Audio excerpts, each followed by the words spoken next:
Welcome to another episode of 24/7 Laredo's podcast. Hi, I'm your host, Jesus Trigarza. We're an original free and independent news site that talks about real issues affecting Laredo. Here at 24/7 Laredo, our mission is to provide you an open dialogue on the issues of the day. You can like us on Facebook and subscribe on YouTube to see all the prior videos that we do have. I promise you they are interesting.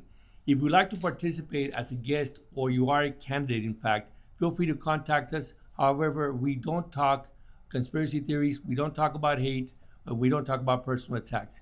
So sometimes we are bilingual as well. So sometimes some of our Spanish will come out as well, but we normally do it in English. So send us your thoughts and requests by email to 247laredo2021@gmail.com. We're very fortunate to have our mayor, Dr.Victor Trevino, coming off his fourth State of the City speech. Success, Mayor. Seems like everyone enjoyed what they saw, and they saw that Laredo has moved forward. Yes, and thank you very much for having me. I think it was a great event. People liked it. And we wanted to show that Laredo is prideful, it's moving forward, it's progressive. And by doing a venue like that, it shows it. So I wanted to show the people that they need to feel prideful, and it's a good city to live in. You call this, Mayor, Laredo's formula for success. Right. Why is that, Mayor? There's a lot of reasons. Anytime we move forward, anytime we provide solutions, anytime we offer a better answer to the deficits or the problems, that is how we've denominated the Laredo formula. Well, it makes sense. It makes sense. You talked about the city budget. You talked about utilities, international trade, law enforcement, health, community, and quality of life. Mayor, to begin with, how big is the budget now for the city of Laredo? It is $1.01 billion per year. Just a few years ago, it was like 300, 400 million. It's grown tremendously. It has grown. The city has grown. The challenges have grown. Public services have to have more advantage, more allotment. This is the total general fund. Right. Well, that's one of the biggest I've ever seen Laredo. Actually, this is the biggest one Laredo has ever had. Is that right? Wow. Well, Mayor, let me ask you: was there a tax increase to get here, or was it basically was there a tax increase in this budget? No, there has been no tax increase, and it's just naturally grown based on your grants and state grants and federal funding that you received in tax. Right. The fund has grown, but it's not related to Wonderful. The tax. There's only one thing that I noticed, though, Mayor, that it seems that every year we keep talking about the issue of water and sewer. It went up a couple of months ago. Some people aren't really that happy about it. But is that something that you had control, or how does that work, Mayor? Well, the properties have grown. The amount of properties in Laredo has grown. Laredo has grown overall. The general fund is $287 million. So with the growth of the city, things are going to grow naturally. Right, exactly. But when it comes to the water and sewer, pretty much that, at least you don't foresee any more increases anytime soon. Hopefully, right? That was measures from the previous council. Okay. This council, I remember that.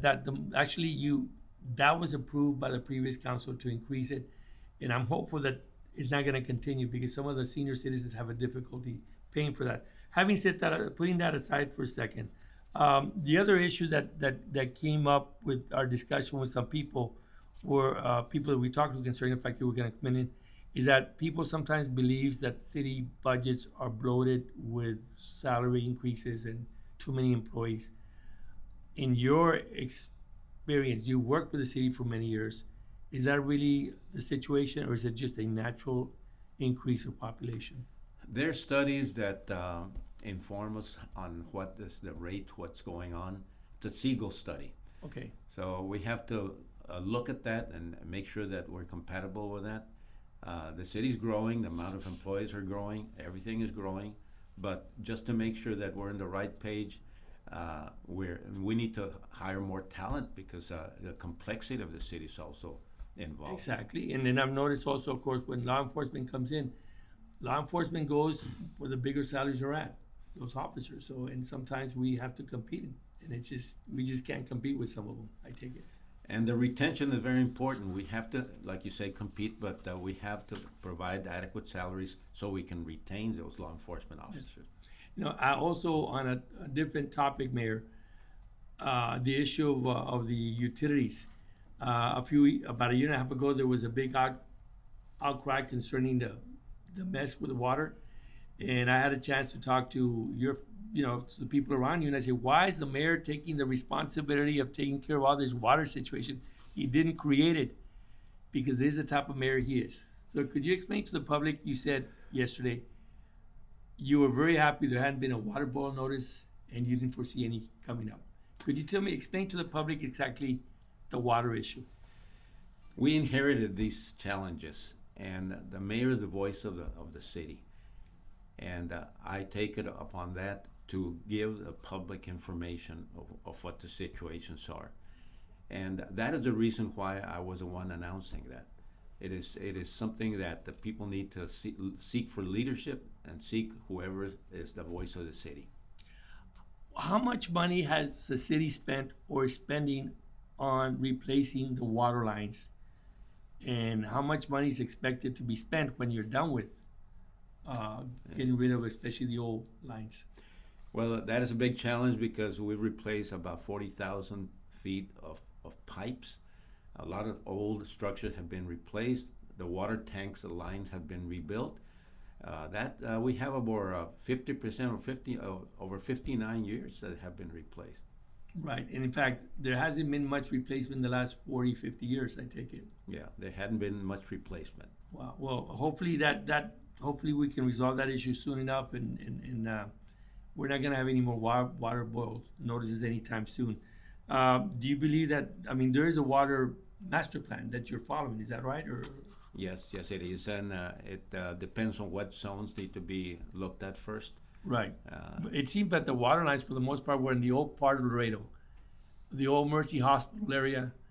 I could be wrong, but you can correct me. But there's two different lines, and most of it was in the not downtown, but the old Laredo part of it, and it had not been changed for, like you said, 60 years or so. Yeah, over 50 years, and of course, the older the neighborhood, the older the water pipes, and a lot of them have not been replaced for over 50 years. Right. Wow, incredible, just incredible. There is a plan between you, at least the city and the county of Webb, where you can work together on protocols such as water and other joint projects. When it came to the water issue, are you working with the county on some of their situations with the water, or is it they're doing their thing and you're doing the city's doing their own thing over here? It's important to work with the county. There's a lot of things that we would partner in, and the responsibility of the city is to respond to the issues of the city. Right. Although the county has other projects which we participate Right. as from the city, but the city is the largest entity. Right, exactly. Well, because I do know, I had an opportunity to talk to former Judge Danny Valdez, and he said that there was a protocol. It just hasn't been really exercised for whatever reason. Now, on the issue of international trade, you were very happy about the way things are going there. Could you explain to the public what is the status of the international trade in Laredo? Well, that is one of the most important things that happened here in Laredo. International trade is related to international relationships, and we have to be abreast of that. We have to have good communication and good collaboration. Right. All these things are important because this signifies who we are as a port, the largest port of entry in the Western Hemisphere. So 41% of all the Mexican products pass through our ports, and that's a huge responsibility. We have to keep abreast of that. That's how many trucks through Laredo? There's about 15,000 trucks at the very least. At least 15,000, but we have been up to 20,000 My goodness. per day. I read somewhere that it's going to be up to 27,000 trucks a day within the next 5 years. Would that be reasonable to think that the future is that Laredo will grow? It is, and that's a reason for the expansion of the Columbia Bridge and the World Trade Bridge. We have to have those expansions in order to be compatible with that capacity and the trade that's coming through here. The infrastructure also is important because the trucks use the roads. So there's a lot of challenges that we're dealing at a local level that are state and federal issues. But we have to be pushing for also air quality monitoring. Right. Well, I'm going to ask you that question in a second, but I want to ask you again, coming back to this, you're expanding how many more lanes on that other bridge on the north side, Columbia Bridge? How many more lanes are you adding on to that? The number of lanes that are going to be put in, and they're going to be put in both the Columbia and the World Trade Bridge. It's different spans. It's not expanding the existing lane. It's building other lanes aside the existing structures. So it'll be a total of 3 new bridges. My goodness. So it is a huge project, and these lanes are going to be able to facilitate the movement of the traffic, especially with 20,000 trucks a day. Right. And then, like I said, it's going to go up to 27,000, I was told recently, in the next couple of years. The other matter was the bridge in the 5th bridge, the Webb County bridge. Right. Or the Webb County doesn't own the bridge, but a private citizen owns the bridge, or at least a permit. Are there any discussions yet on that issue? We have known about this 4-5 bridge that they call. They're thinking of building their own bridge on those properties. Of course, I think the city should manage those bridges because the city has the experience of managing bridges for decades. And I think it would be a wise thing for the city to manage those bridges. Right. If that were to happen, is there a possibility, Mayor, that the future Laredo will include that bridge and possibly include an outer loop outside of Loop 20? Yes, those bridges, we met at the White House discussing this about the bridges, but the outer loop is going to be very important for Laredo. As we can see, the traffic is growing. The Loop 20 is already congested, so we definitely need an outer loop. But that's going to change the dynamics of Laredo because you're going to open up more land for real estate, more land for housing and commercial building, and you're going to throw the trucks will go farther away from the city, at least try to. That's right, and the city does need help in constructing those loops because it's a huge endeavor. And it's an endeavor that involves not only the city, but involves international trade and international interstate trade. Our expertise is in our bridges. Exactly. And in fact, I had an old friend of mine, Honorary Ligari, who passed away many, many years ago. He used to say that if it wasn't for the Pan American Highway, which is Highway 35, we wouldn't be successful. This is the main road that everything has to go through. That is one of the reasons, but it's not the only reason. We have logistical experts here. Yes. I think one of the best experts in the whole southern border. That is also, and we have the great collaboration also. We have very good conversations with our both states. We coincide with Tamaulipas and Nuevo León, Right. and we're in the top 10.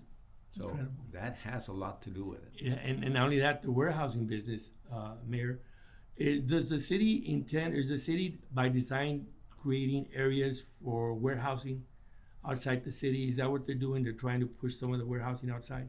Exactly. That would be the current thing to do. We're looking into having more warehouses and an area designated for that. I mean, last time I checked, there were at least 3 new 100,000 feet warehouses on the north side. I mean, that's big. That's 100,000 really feet. Yes, That's a lot. That's a lot, and from what I understand, it's going to keep growing. Laredo. But the important thing here is to do land planning and not mix neighborhoods with warehouses. We have to be very strategic there. Right, exactly. Well, we're going to continue with our conversation with Mayor Trevino in a few minutes after this break. My name is Joaquin Rodriguez, and I'm running to be your next 111th District Court Judge. I was raised right here in Laredo, in the Ghost Town neighborhood, not in a political family, and not with generational wealth. I grew up like most families here do, learning early that nothing is given and everything is earned. I'm a proud product of the Laredo Independent School District and a graduate of Nixon High School. I worked my way through college and went on to Texas Tech University School of Law, always knowing that I wanted to come back home and serve the community that shaped me. I met the love of my life in high school, and I married my high school sweetheart. And today, I'm most proud of being a husband and a father to my son. Being a family man keeps me grounded and reminds me who the justice system is really for. Professionally, I spent years as a prosecutor, including in the Special Victims Unit, standing up for children and victims of violent crime. Today, I serve as the first assistant city attorney for the City of Laredo. I'm Joaquin Rodriguez, and I respectfully ask for your vote.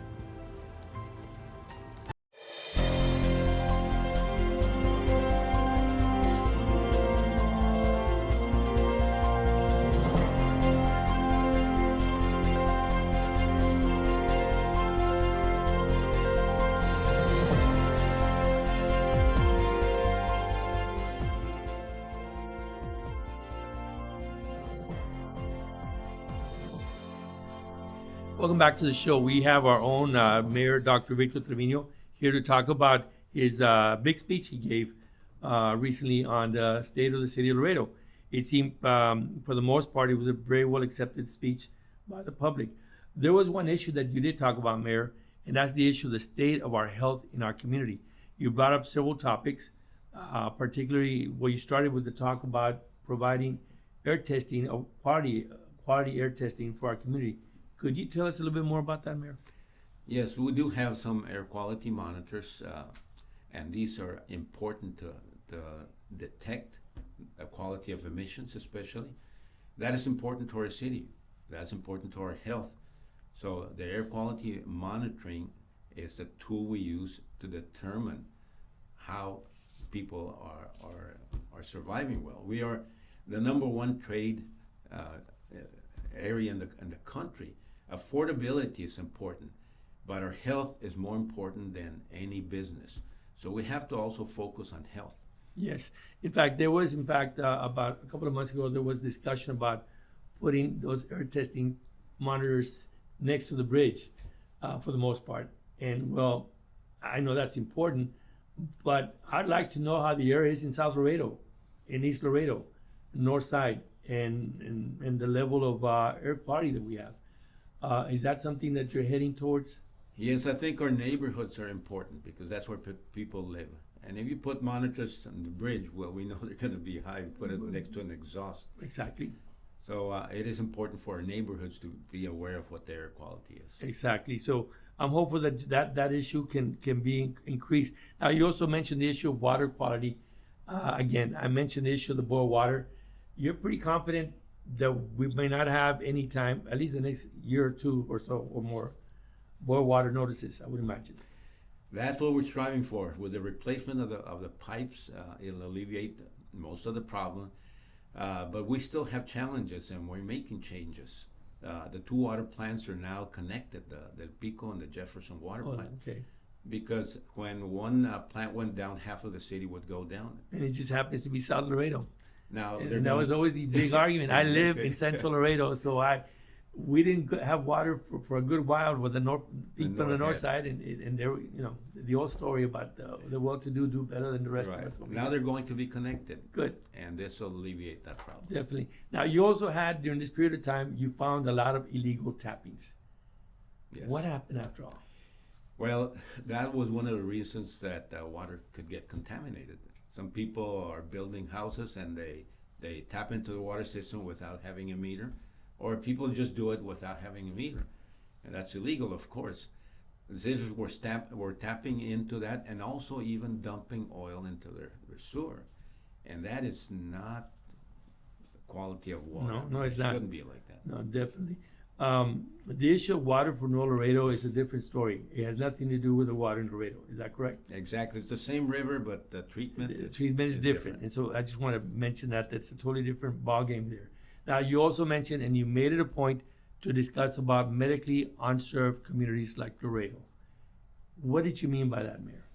Medically underserved communities like Laredo means that the health providers are not sufficient for the population. We're medically underserved here for that reason. And for that reason, we have to strive to get better access to hospitals, especially to children's hospitals. But for that reason, the city can't provide that service. The expense is tremendous, so we have to count with the county, especially to build county hospitals, county districts, medical districts. But we have to do better when it comes to pediatrics. We don't have a pediatric hospital.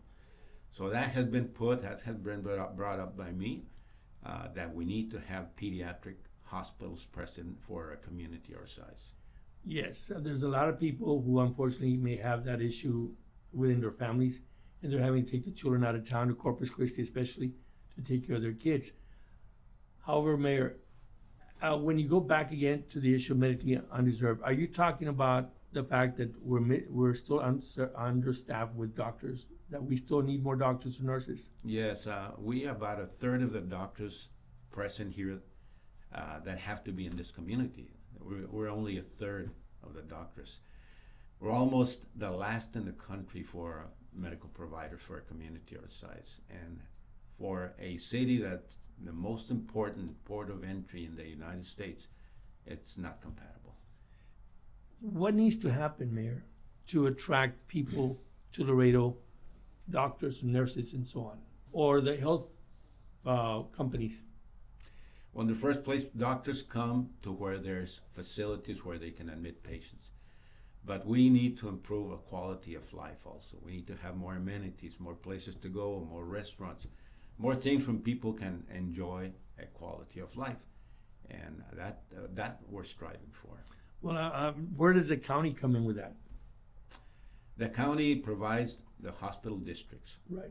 And they're able to tap into more funds, Right. State or federal, more than the city.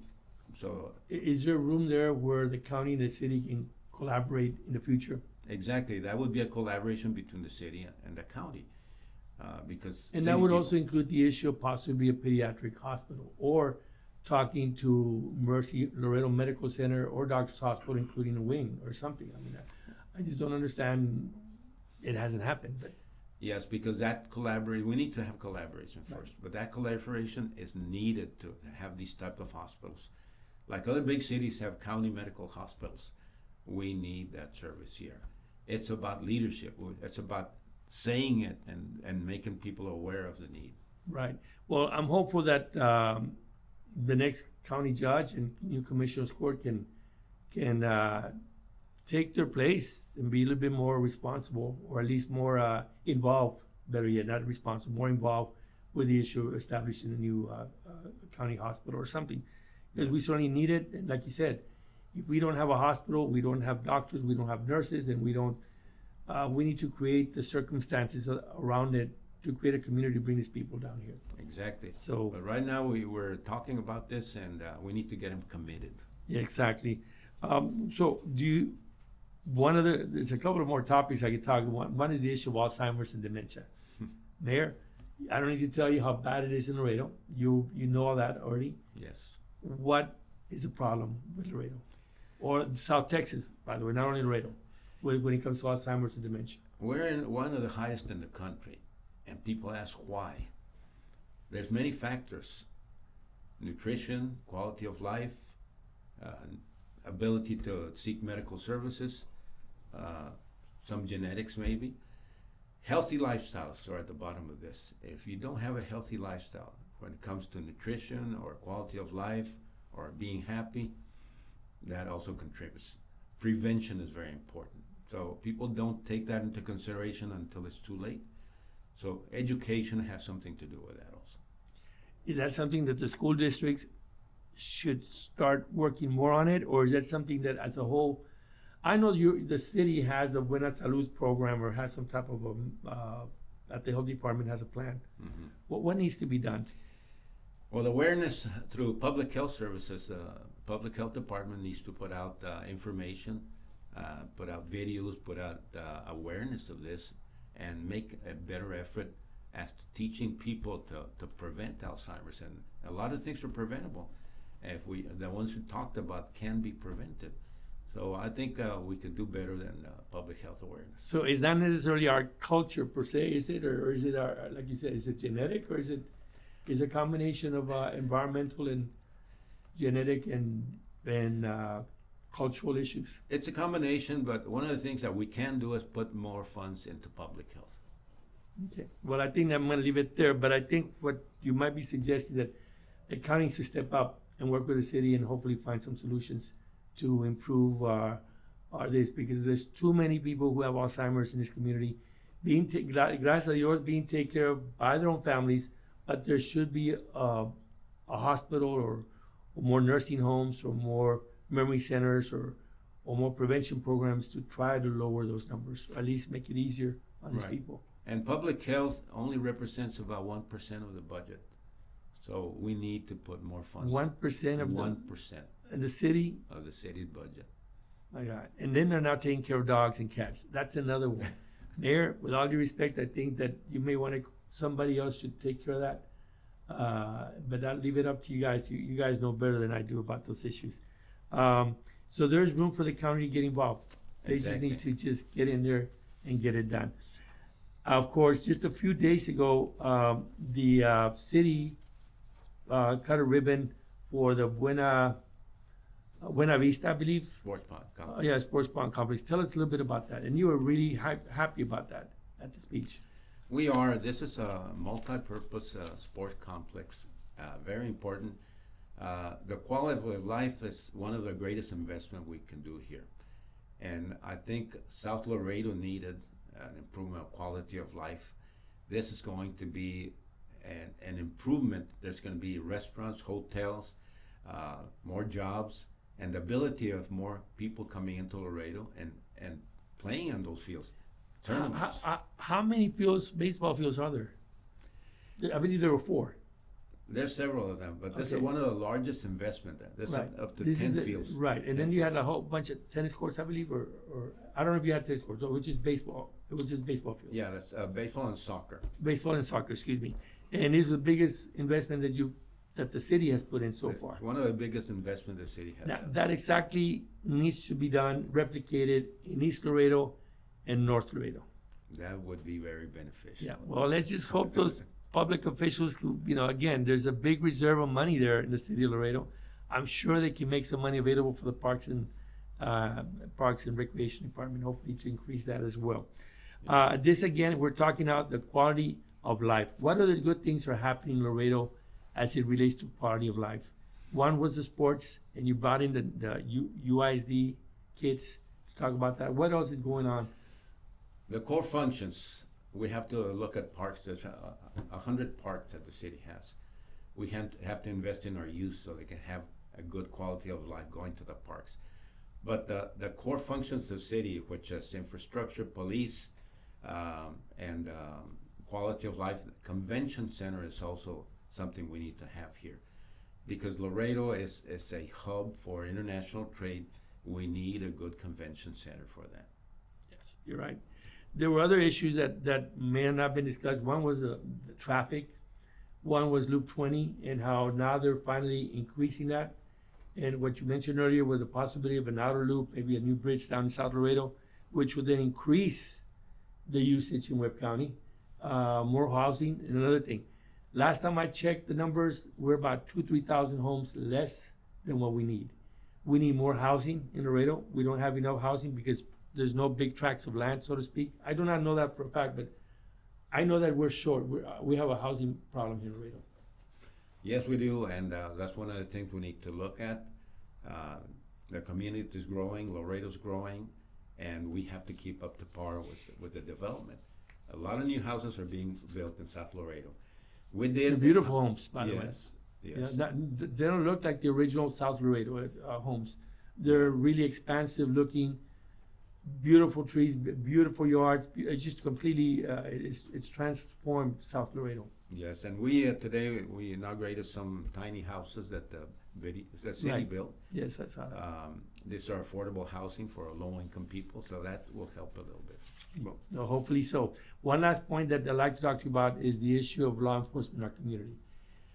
You also touted the fact that we're the safest, one of the safest cities in Laredo, in Texas, and the country. Could you be a little bit more specific, Mayor? If you could just speak on the type of employees that we have. Well, first of all, the police department, the chief are doing a great job in training the officers. But another thing that helps a lot is the monitoring we have throughout the city, the sound monitors, the technology. They're able to detect and triangulate gunshots in the city by sound, and then drones are deployed there immediately. Do you mean they can hear them? They can hear them with those detectors. Those detectors around the community, It's a response system, and that'll be directly. which reinforces that phone call that they got through 911 saying there's shots being fired here, and therefore it makes it easier for Right. It confirms there are shots being fired down there. Exactly. The phone call takes longer than the Yes, it detection. does. Right. So the police are able to pinpoint that area by triangulation, and there's drones that are deployed before even the police get there. They have video cameras, and they detect even license plates. This will deter bad behavior and people shooting out into the sky in celebrations. As we know, one citizen got killed We by got a stray killed. bullet. Exactly. All those things are being detected, and even street racing. They were able to detect the tire screeching. Right. So all of Really? that is detected by the monitors that we have. Incredible. I didn't know you had that. Wow. That's new technology. Wow. And now you have more than 500 peace officers, I understand. Exactly, and that's how we're the safest city. Incredible, in because Texas. back when I was young, they probably had 80. They didn't have enough officers. Right. But even then, you have 500. Are we still short? Yes, we are, and we still have to work on the retention of the officers. Yes. And that'll be related to pay. Other officers that get trained to the police department go to higher paying federal and state jobs, and we need to Yeah. focus on that. Well, the FBI did release their figures, and they showed that we had a decrease in about 12 to 15% overall minimum on all crimes except for the issue of homicides. But that was because of some last minute or last days of criminal activity by some people. But having said that, it really is a very safe city. However, you did mention a specific group of people at your event. Could you tell us a little bit about the SWAT? The SWAT team is a very well-trained area of the police department. They were able to go into a crime situation where there was shots fired, there were hostages, and police were being shot at. The SWAT team was able to get there. After being shot at, they were able to go into the house, neutralize the situation, and secure the situation. That's the training of the SWAT team. Exactly. And in fact, they neutralized the suspect, and they were able to save the rest of the people who were in there. Exactly. It takes a lot of courage and bravery to do that. I tell you, and there's also that group of people who they send those mediators in there, and they're able to talk down people from making those mistakes. A lot of them have mental health issues, Yes. and they just need someone to talk to. Unfortunately, they acted out, and they need to. You need to de-escalate the situation, and you got some really good people there. So I give Exactly. kudos to Chief Rodriguez and the whole staff over there. That's money well spent. Definitely, and I hope we can keep getting more officers there to take care of the other needs that we have. Finally, Mayor, you were very proud of the fact that you met, unless I got it wrong, you said you're the 5th generation of the Tomas Sanchez family tree. Is that correct? That is correct. First mayor of the city of Laredo was Tomas Sanchez, my 5th great-grandfather, He was the founder of Laredo, pretty much, back Founder in of Laredo. 1755. 17. You can really go, wow, incredible. And it's on both sides of the family. Wow, So that's back incredible. then, that's our history with the river goes back all the way to the founding of Laredo. And you must be very proud of that, Mayor. I mean, I can see it, you beaming about it, and you were actually talking about it with a lot of pride. But does that also come with a sense of more responsibility? It does, because it makes me actually do a little bit more because I am connected to the first mayor. It's not only pride, it's a commitment. It has to be done the right way. It has to be done a little bit more than what's required. So I take that very seriously. Well, it looks like you are doing that. In fact, almost like I said, you were doing a good job at that event, so I congratulate you. Thank you. Mayor, is there anything else? I know I missed a lot of stuff, Mayor, but this is not we're not going to repeat everything you said, but those were the highlights. And so I wanted the public to know that when you spoke about Laredo, you spoke really good about the community. You did bring up the issues of challenges that we still have, And you obviously brought them up right now. We have challenges, but then but some of it can be solved with money. Some of it just has to be solved within ourselves. Right. And one of the things I do say about Laredoans, they are very hardworking people. And I'm proud to be a Laredoan. I think we want to just ensure and make the people know that they are important. The challenges we have and the people that we have are the ones that are going to make the solutions. Well said. Thank you, Mayor, for being here. I really appreciate it. Hopefully we'll see you again sometime soon. Thank you. And folks, thank you for watching here, watching the mayor talk to us about the state of the city in 2026. It's been very interesting to listen to him as he has led our community the last 4 years, basically. Until next time, feel free to watch the other videos that we do have on our YouTube site. And until next time, have a blessed day. Thank you.